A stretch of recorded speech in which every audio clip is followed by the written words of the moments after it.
بسم الله الرحمن الرحيم. تبارك الذي بيده الملك وهو على كل شيء قدير، الذي خلق الموت والحياة ليبلوكم أيكم أحسن عملا وهو العزيز الغفور، الذي خلق 7 سماوات طباقا ما ترى في خلق الرحمن من تفاوت، فارجع البصر هل ترى من فطور، ثم ارجع البصر كرتين ينقلب إليك البصر خاسئا وهو حسير، ولقد زينا السماء الدنيا بمصابيح وجعلناها رجوما للشياطين وأعتدنا لهم عذاب السعير، وللذين كفروا بربهم عذاب جهنم وبئس المصير. إذا ألقوا فيها سمعوا لها شهيقا وهي تفور، تكاد تميز من الغيظ، كلما ألقي فيها فوج سألهم خزنتها ألم يأتكم نذير، قالوا بلى قد جاءنا نذير، فكذبنا وقلنا ما نزل الله من شيء إن أنتم إلا في ضلال كبير، وقالوا لو كنا نسمع أو نعقل ما كنا في أصحاب السعير، فاعترفوا بذنبهم فسحقا لأصحاب السعير. إن الذين يخشون ربهم بالغيب لهم مغفرة وأجر كبير، وأسروا قولكم أو اجهروا به إنه عليم بذات الصدور، ألا يعلم من خلق وهو اللطيف الخبير. هو الذي جعل لكم الأرض ذلولا فامشوا في مناكبها وكلوا من رزقه وإليه النشور. أأمنتم من في السماء أن يخسف بكم الأرض فإذا هي تمور، أم أمنتم من في السماء أن يرسل عليكم حاصبا، فستعلمون كيف نذير. ولقد كذب الذين من قبلهم فكيف كان نكير. أولم يروا إلى الطير فوقهم صافات ويقبضن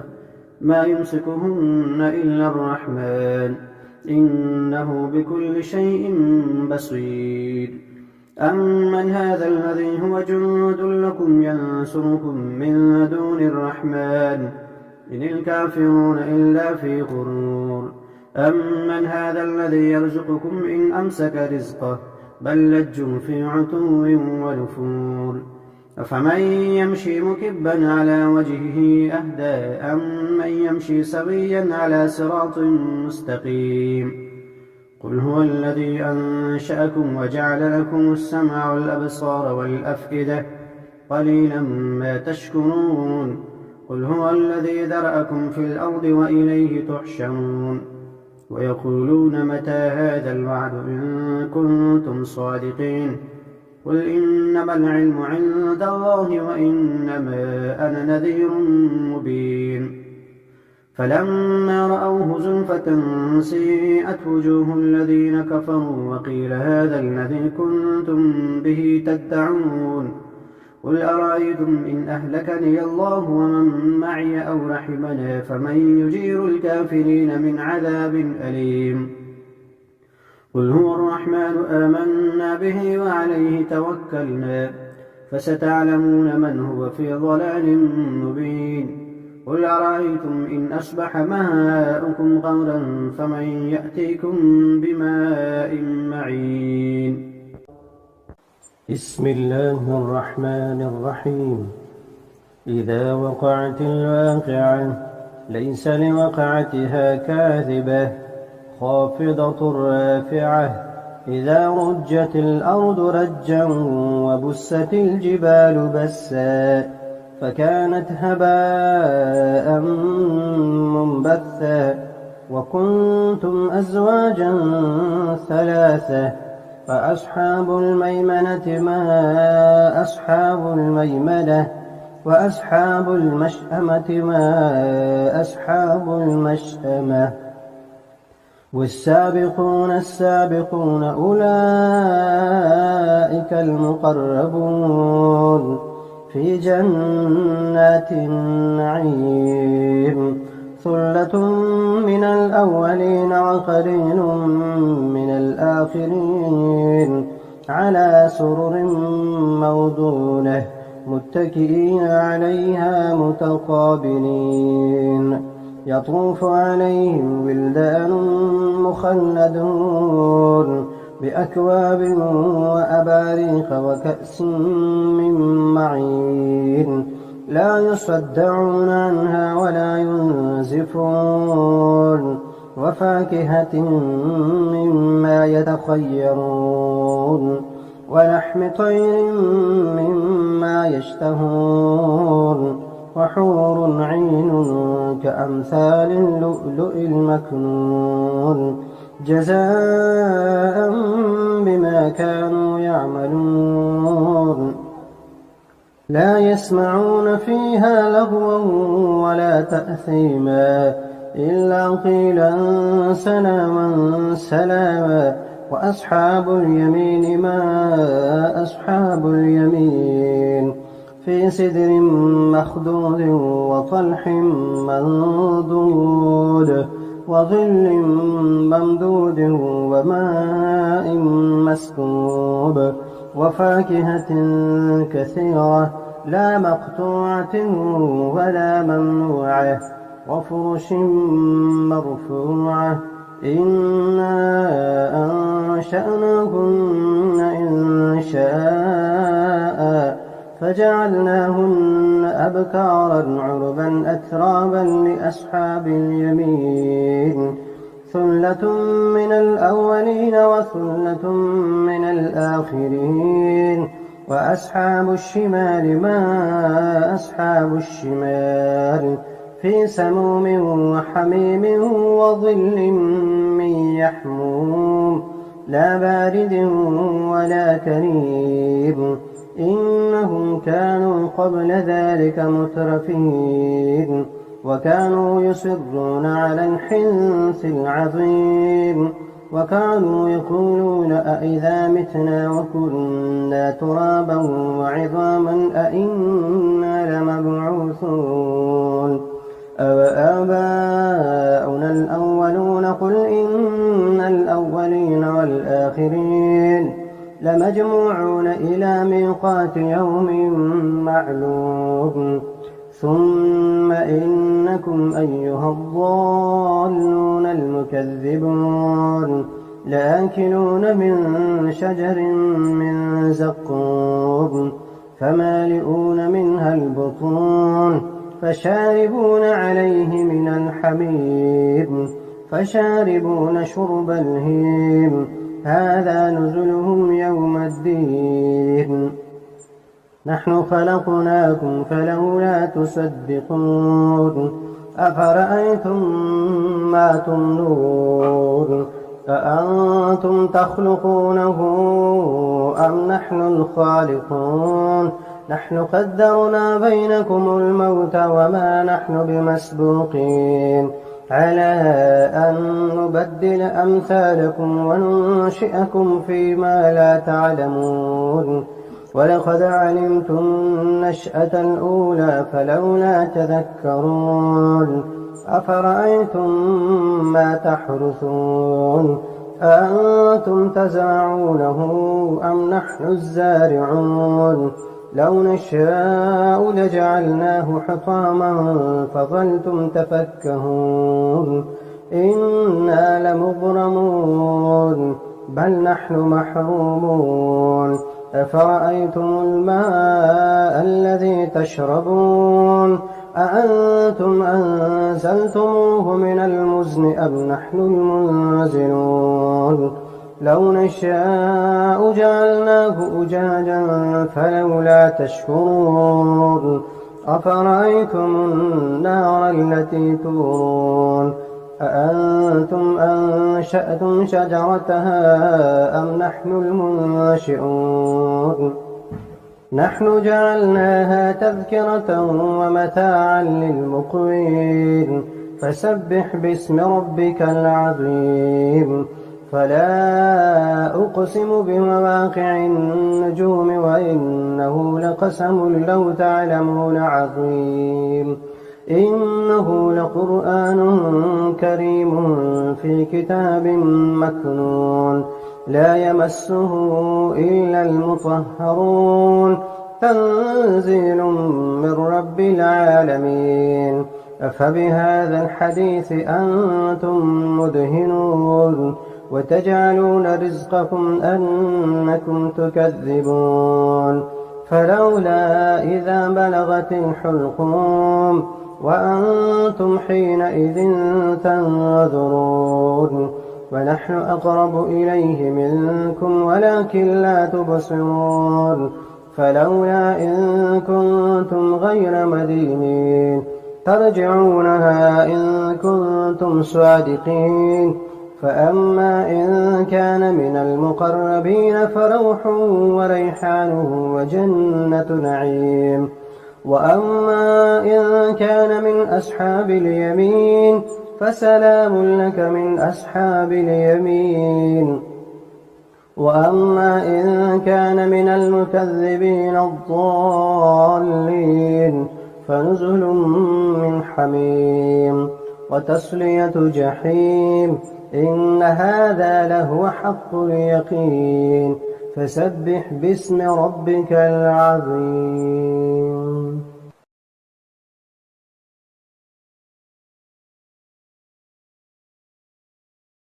بسم الله الرحمن الرحيم. تبارك الذي بيده الملك وهو على كل شيء قدير. الذي خلق الموت والحياة ليبلوكم أيكم أحسن عملا وهو العزيز الغفور. الذي خلق 7 سماوات طباقا ما ترى في خلق الرحمن من تفاوت فارجع البصر هل ترى من فطور ثم ارجع البصر كرتين ينقلب إليك البصر خاسئا وهو حسير. ولقد زينا السماء الدنيا بمصابيح وجعلناها رجوما للشياطين وأعتدنا لهم عذاب السعير. وللذين كفروا بربهم عذاب جهنم وبئس المصير. إذا ألقوا فيها سمعوا لها شهيقا وهي تفور تكاد تميز من الغيظ كلما ألقي فيها فوج سألهم خزنتها ألم يأتكم نذير قالوا بلى قد جاءنا نذير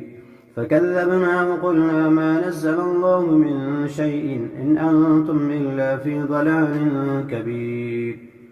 وقالوا لو كنا نسمع أو نعقل ما كنا في أصحاب السعير فاعترفوا بذنبهم فسحقا لأصحاب السعير. إن الذين يخشون ربهم بالغيب لهم مغفرة وأجر كبير. وأسروا قولكم أو اجهروا به إنه عليم بذات الصدور. ألا يعلم من خلق وهو اللطيف الخبير. هو الذي جعل لكم الأرض ذلولا فامشوا في مناكبها وكلوا من رزقه وإليه النشور. أأمنتم من في السماء أن يخسف بكم الأرض فإذا هي تمور أم أمنتم من في السماء أن يرسل عليكم حاصبا فستعلمون كيف نذير. ولقد كذب الذين من قبلهم فكيف كان نكير. أولم يروا إلى الطير فوقهم صافات ويقبضن ما يمسكهن إلا الرحمن إنه بكل شيء بصير. أمن هذا الذي هو جند لكم ينصركم من دون الرحمن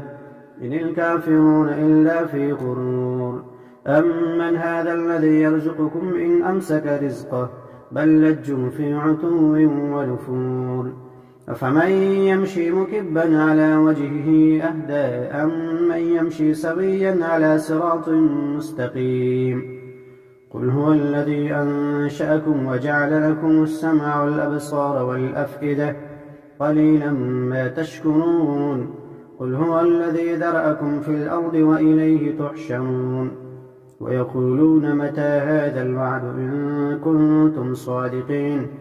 قل إنما العلم عند الله وإنما أنا نذير مبين فلما رأوه زلفة سيئت وجوه الذين كفروا وقيل هذا الذي كنتم به تدعون قل أرأيتم إن أهلكني الله ومن معي أو رحمنا فمن يجير الكافرين من عذاب أليم قل هو الرحمن آمنا به وعليه توكلنا فستعلمون من هو في ضلال مبين قل أرأيتم إن أصبح ماؤكم غورا فمن يأتيكم بماء معين بسم الله الرحمن الرحيم الرحمن علم القرآن خلق الإنسان علمه البيان الشمس والقمر بحسبان والنجم والشجر يسجدان والسماء رفعها ووضع الميزان ألا تطغوا في الميزان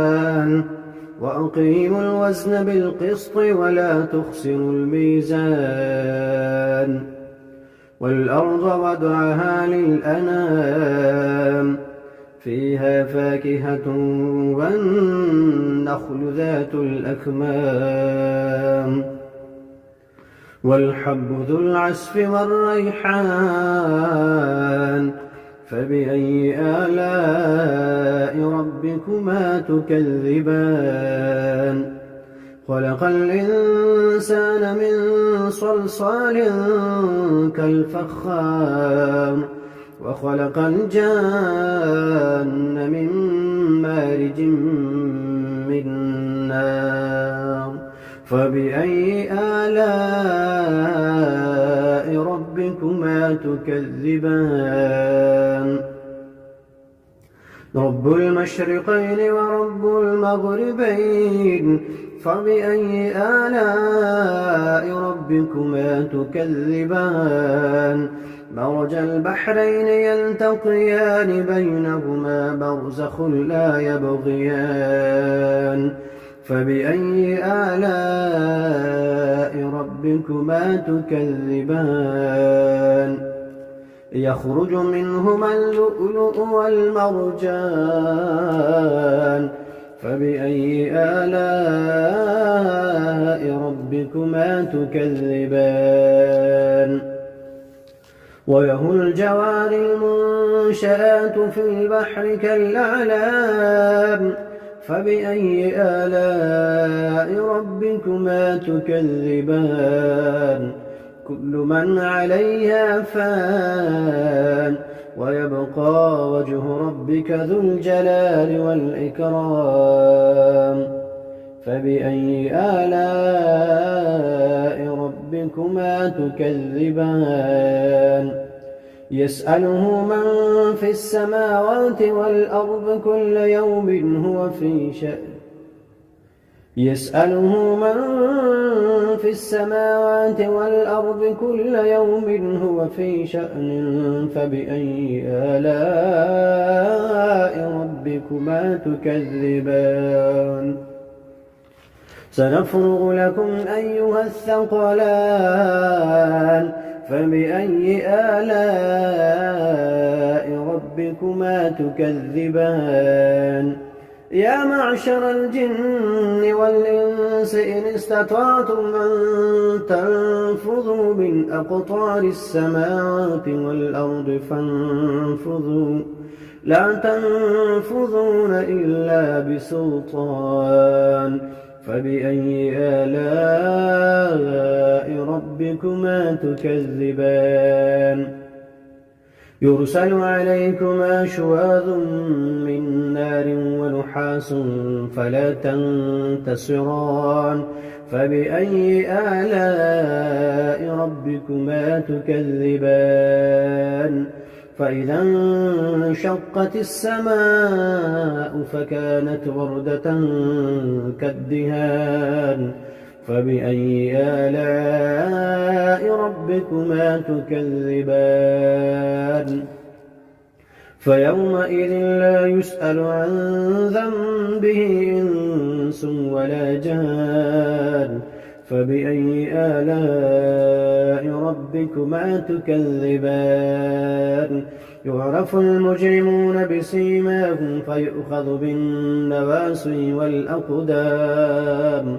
فبأي آلاء ربكما تكذبان هذه جهنم التي يكذب بها المجرمون يطوفون بينها وبين حميم آن فبأي آلاء ربكما تكذبان ولمن خاف مقام ربه جنتان فبأي آلاء ربكما تكذبان ذواتا أفنان فبأي آلاء ربكما تكذبان فيهما عينان تجريان فبأي آلاء ربكما تكذبان فيهما من كل فاكهة زوجان فبأي آلاء ربكما تكذبان متكئين على فرش بطائنها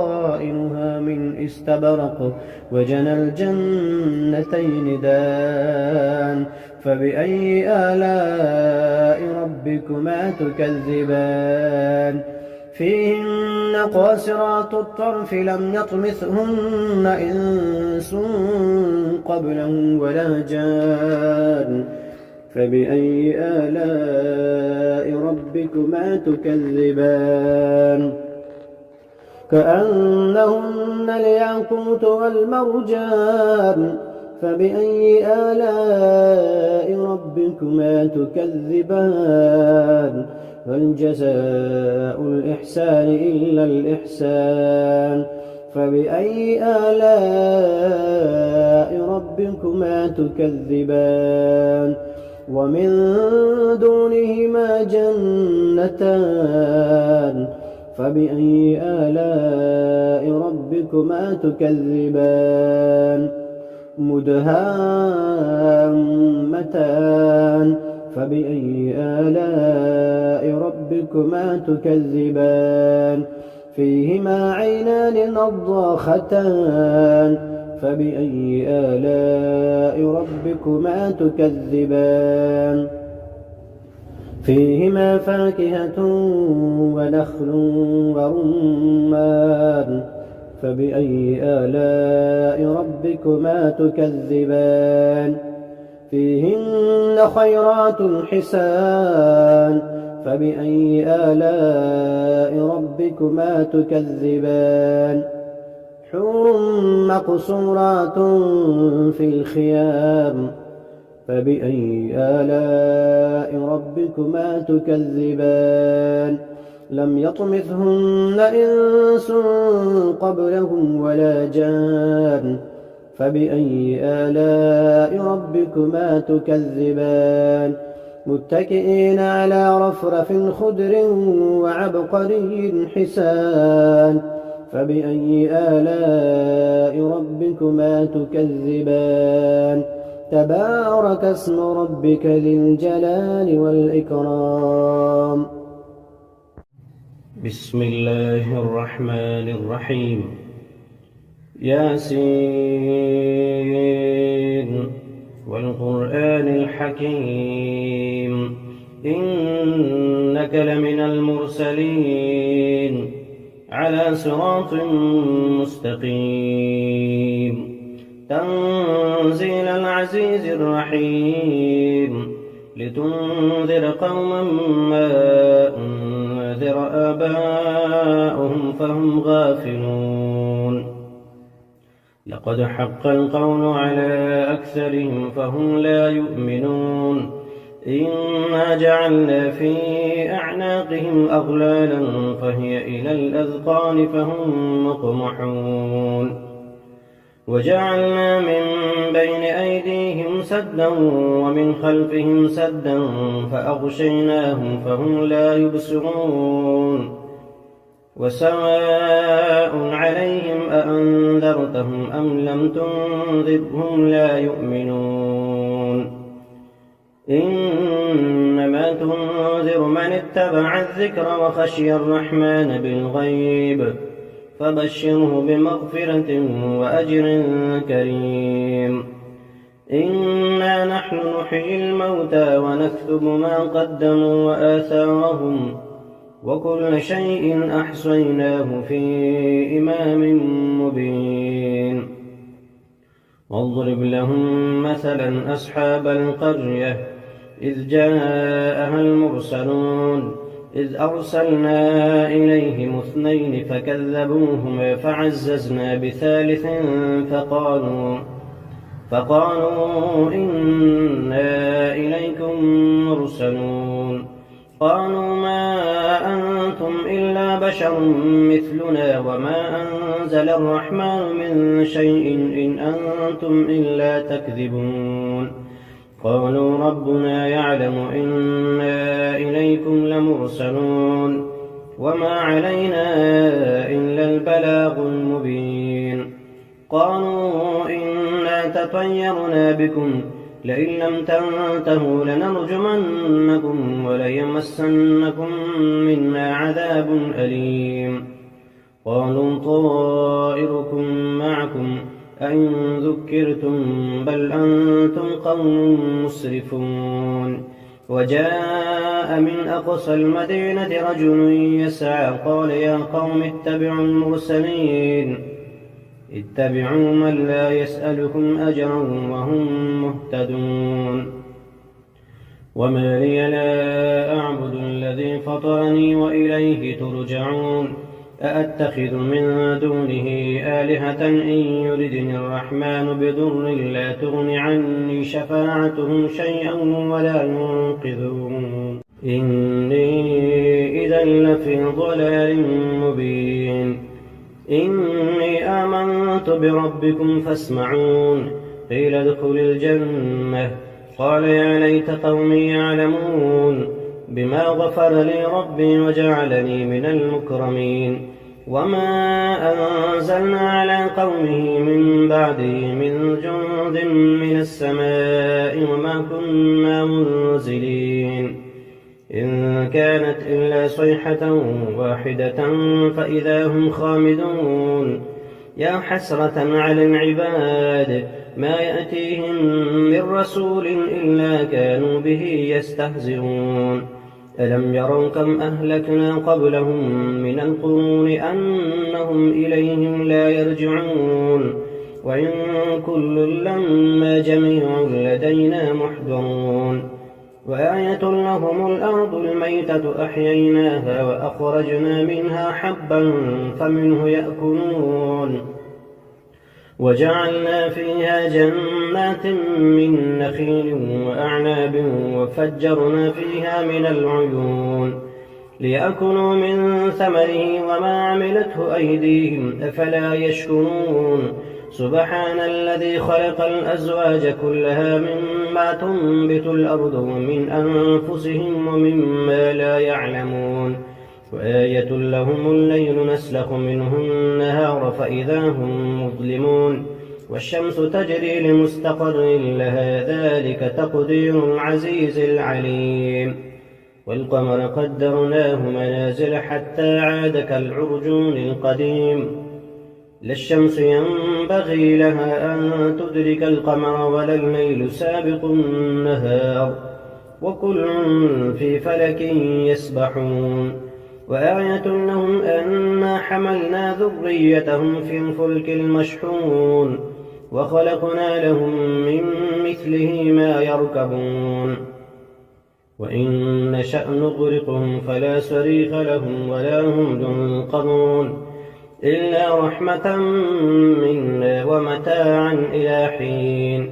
وإذا قيل لهم اتقوا ما بين أيديكم وما خلفكم لعلكم ترحمون وما تأتيهم من آية من آيات ربهم إلا كانوا عنها معرضين وإذا قيل لهم أنفقوا مما رزقكم الله قال الذين كفروا للذين آمنوا أنطعم من لم يشاء الله أطعمه إن أنتم إلا في ضلال مبين ويقولون متى هذا الوعد إن كنتم صادقين ما ينظرون إلا صيحة واحدة تأخذهم فهم يخصمون فلا يستطيعون توصية ولا إلى أهلهم يرجعون ونفخ في الصور فإذا هم من الأجداث إلى ربهم ينسلون قالوا يا ويلنا من بعثنا من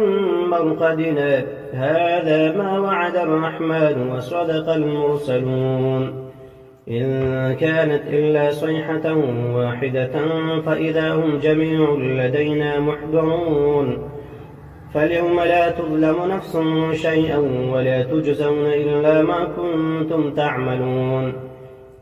إن أصحاب الجنة اليوم في شغل فاكهون هم وأزواجهم في ظلال على الأرائك متكئون لهم فيها فاكهة ولهم ما يدعون سلام قولا من رب رحيم وامتازوا اليوم أيها المجرمون ألم أعهد إليكم يا بني آدم ألا تعبدوا الشيطان إنه لكم عدو مبين وأن اعبدوني هذا صراط مستقيم ولقد أضل منكم جبلا كثيرا أفلم تكونوا تعقلون هذه جهنم التي كنتم توعدون اصلوها اليوم بما كنتم تكفرون اليوم نختم على أفواههم وتكلمنا أيديهم وتشهد أرجلهم بما كانوا يكسبون ولو نشاء لطمسنا على أعينهم فاستبقوا الصراط فأنى يبصرون ولو نشاء لمسخناهم على مكانتهم فما استطاعوا مضيا ولا يرجعون ومن نعمره ننكسه في الخلق أفلا يعقلون وما علمناه الشعر وما ينبغي له إن هو إلا ذكر وقرآن مبين لينذر من كان حيا ويحق القول على الكافرين أولم يروا أنا خلقنا لهم مما عملت أيدينا أنعاما فهم لها مالكون وذللناها لهم فمنها ركوبهم ومنها يأكلون ولهم فيها منافع ومشارب أفلا يشكرون واتخذوا من دون الله آلهة لعلهم ينصرون لا يستطيعون نصرهم وهم لهم جند